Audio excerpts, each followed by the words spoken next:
Depuis ce lundi 22 mars, s'ouvre à Ho Chi Minh Ville la mission économique et commerciale de la francophonie.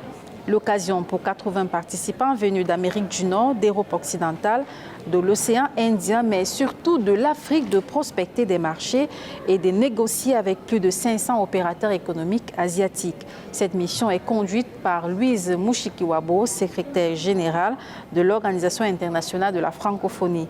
L'institution est engagée pour accompagner les économies africaines vers la diversification des marchés. Louise Mushikiwabo s'est d'ailleurs exprimée à ce propos dans le cadre de l'ouverture des missions économiques et commerciales des affaires. Je vous propose de l'écouter. Ces missions économiques sont des missions où on fait ressortir du concret. Aujourd'hui, comme bien après ces missions économiques, nous voulons encore une fois, je le souligne, une relation.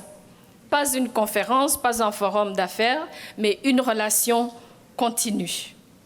Le programme des missions économiques et commerciales des affaires comprend des visites d'entreprise, des ateliers thématiques et des rencontres en B2B.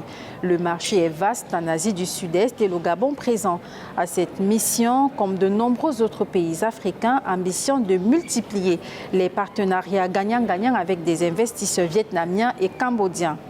Les prochaines rencontres économiques de la francophonie auront lieu au Gabon en juin 2022 et le pays compte bien en tirer profit pour le développement de ses projets d'industrialisation. Au regard des enjeux économiques, sociaux et sanitaires, nous avons tout à gagner dans une coopération francophone transparente et constructive, aboutissant à la réalisation d'infrastructures de dernière génération, de co-investissement d'échanges renforcés et de développement de projets d'intérêt commun.